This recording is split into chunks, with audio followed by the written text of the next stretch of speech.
은퇴 후 돈이 모이는 구조 의외로 간단합니다. 이 통장 잔고 지키기. 이제 월급이 안 들어오는데 통장 잔고는 줄기만 하면 어떡하지?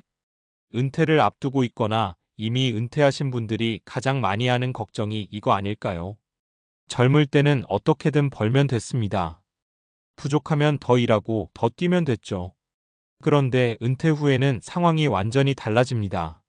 수입은 줄거나 멈췄는데 지출은 여전히 이어집니다. 병원비, 관리비, 보험료, 생활비, 자녀 경조사비까지. 돈은 마치 구멍난 물통처럼 조금씩 새어나갑니다. 그래서 많은 분들이 이렇게 생각합니다. 이제는 돈을 불려야 해. 투자를 잘해야 해. 고수익 상품을 찾아야 해. 그런데요. 은퇴 후 돈이 모이는 구조는 생각보다 단순합니다. 복잡한 투자 전략보다 더 중요한 건 따로 있습니다. 오늘은 은퇴 후에도 통장 잔고가 줄지 않는 구조에 대해 이야기해 보겠습니다. 거창한 재테크 비법이 아니라 현실적으로 누구나 적용할 수 있는 방식으로요. 1. 은퇴 후 돈의 흐름을 바꾸는 것부터 시작입니다.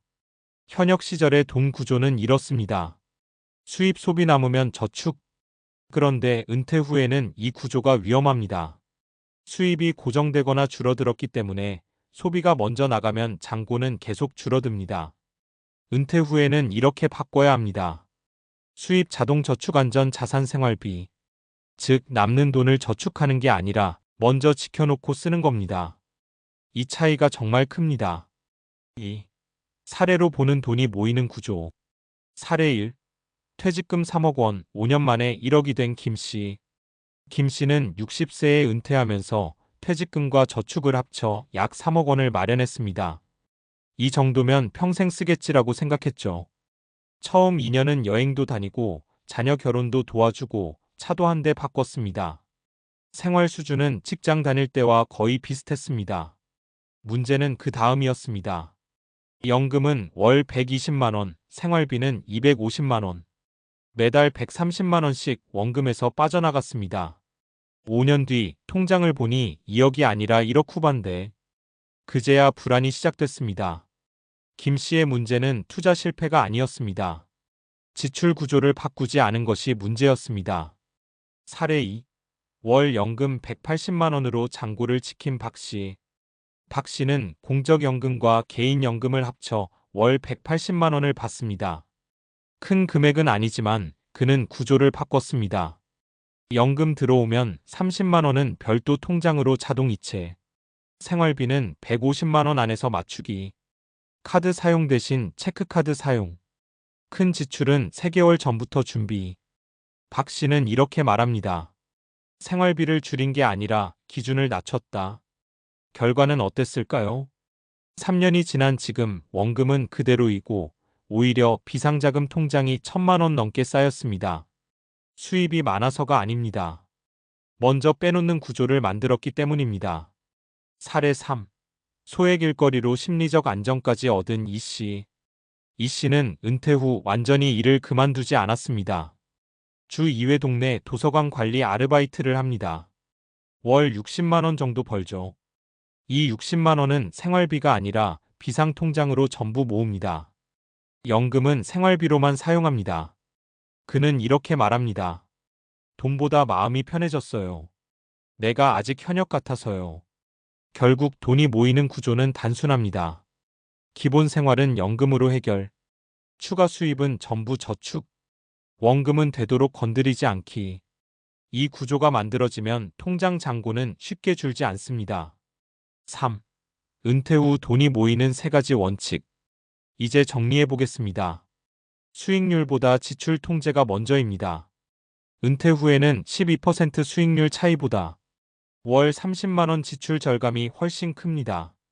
지출을 줄이라는 말이 아닙니다. 고정비를 관리하라는 겁니다. 통신비, 보험료, 구독 서비스, 차량 유지비. 이 4가지만 점검해도 매달 수십만 원이 달라집니다. 큰 돈은 나누어 두어야 합니다. 목돈을 한 통장에 두면 심리적으로 느슨해집니다. 생활비 통장, 비상자금 통장, 여행 취미 통장. 이렇게 나누면 소비에 브레이크가 생깁니다. 돈은 보이는 대로 쓰게 되어 있습니다. 구조가 곧 절약입니다. 완전한 은퇴보다 부분 은퇴가 안전합니다. 요즘은 100세 시대라고 하죠. 은퇴 후 3040년을 살아야 할 수도 있습니다. 이 긴 시간을 투자 수익에만 의존하는 건 부담이 큽니다. 소액이라도 꾸준한 활동 수입이 있으면 돈도 지키고 자존감도 지킬 수 있습니다. 4.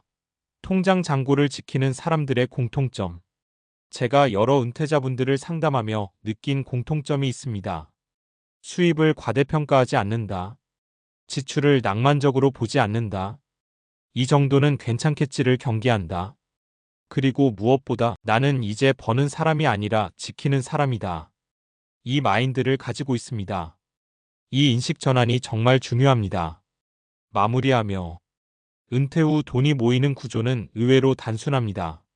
먼저 떼어놓고 생활비를 맞추고 원금을 건드리지 않고 가능하면 작은 수입을 유지한다.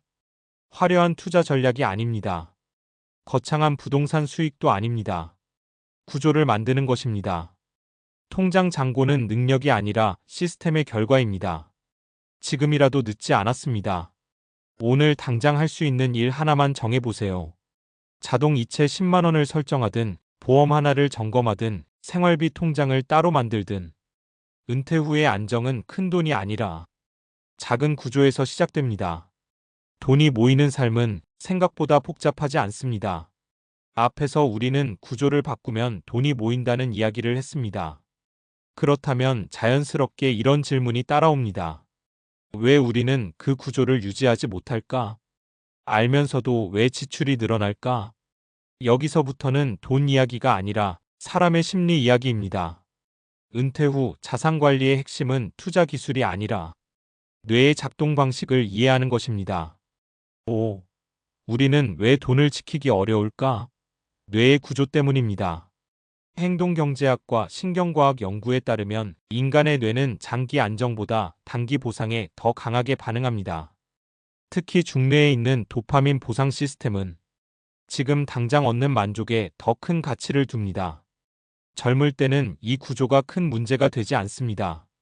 왜냐하면 다시 벌 수 있기 때문입니다. 하지만 은퇴 후에는 상황이 달라집니다.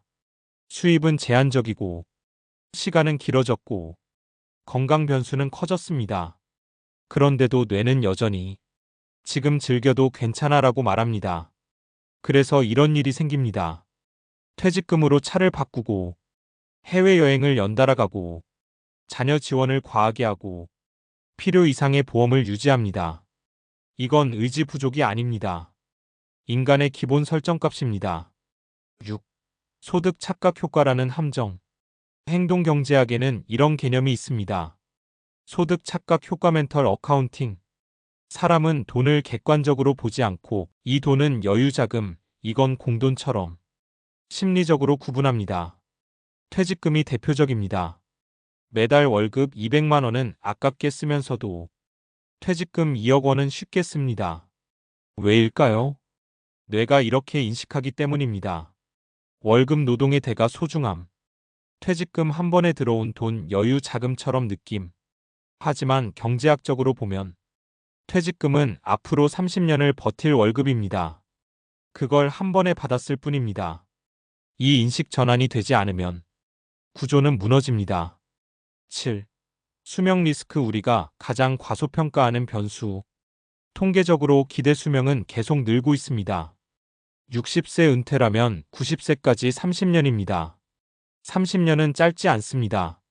문제는 우리가 미래를 과소평가하는 현재 편향 프레전트 바이어스를 가지고 있다는 점입니다.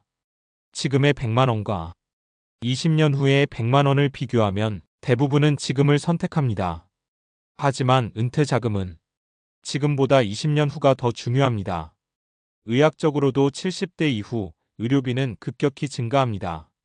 나이가 들수록 지출 곡선은 올라갑니다. 그런데 대부분은 은퇴 초반 510년에 돈을 많이 씁니다. 이 구조는 수학적으로 위험합니다. 8. 그래서 필요한 것이 자동화입니다. 인간의 의지는 믿을 대상이 아닙니다. 시스템을 믿어야 합니다. 행동과학 연구에 따르면 자동이체, 강제저축처럼 결정을 미리 고정하는 장치 프리마이너스 커미트먼트가 소비를 현저히 줄입니다. 예를 들어 연금 수령일 다음날 자동저축, 체크카드 한도 설정, 생활비 통장 잔액 제한. 이런 장치는 뇌의 충동을 차단합니다. 의지가 아니라 환경이 사람을 바꿉니다. 9. 돈이 모이는 사람들의 뇌 사용법. 은퇴 후 자산을 안정적으로 유지하는 분들을 보면 공통점이 있습니다. 미래를 구체적으로 상상합니다. 연구에 따르면 미래의 자신을 구체적으로 떠올릴수록 저축률이 높아집니다. 80세의 내 모습은 어떤가? 그때 병원비는 얼마나 들까? 막연한 노후는 소비로 이어지고 구체적인 노후는 저축으로 이어집니다. 소비를 감정이 아니라 숫자로 봅니다. 이 정도는 괜찮지라는 말 대신 이 지출은 연간 얼마지? 라고 계산합니다. 월 30만 원은 작아 보이지만 연 360만 원, 10년이면 3,600만 원입니다. 숫자는 감정을 이깁니다. 비교를 멈춥니다. 은퇴 후 가장 위험한 소비 원인은 의외로 비교입니다. 친구의 여행, 지인의 차, 주변의 소비 수준. 하지만 소득 구조는 다 다릅니다. 행복 연구에 따르면 기본 욕구가 충족된 이후의 만족도는 소비보다 관계와 건강에서 더 크게 결정됩니다. 즉, 더 쓰는 것이 더 행복을 보장하지 않습니다. 10. 결국 핵심은 이것입니다. 은퇴 후 돈이 모이는 구조는 수익률의 문제가 아닙니다. 뇌의 충동을 이해하고 미래를 구체화하고 자동화 시스템을 만들고 지출을 구조로 관리하는 것. 이 네 가지가 핵심입니다. 투자는 선택입니다. 하지만 구조는 필수입니다. 마지막으로 꼭 기억하셨으면 합니다. 은퇴는 돈을 버는 인생에서 돈을 설계하는 인생으로 바뀌는 시점입니다. 젊을 때는 속도가 중요했다면 지금은 지속 가능성이 중요합니다. 통장 잔고는 단순한 숫자가 아닙니다. 그 안에는 선택할 수 있는 자유, 병원비 걱정 없는 안정감, 자녀에게 부담되지 않는 자존심, 이 담겨 있습니다. 돈이 모이는 구조는 복잡하지 않습니다. 하지만 인간의 본성을 거슬러야 하기 때문에 어렵게 느껴질 뿐입니다. 그래서 더더욱 의지가 아니라 시스템을 만드셔야 합니다. 은퇴 후의 안정은 큰 수익이 아니라 작은 통제에서 시작됩니다. 그리고 그 통제는 오늘 한 번의 설정으로도 시작할 수 있습니다. 지금 통장을 한번 열어보시겠습니까?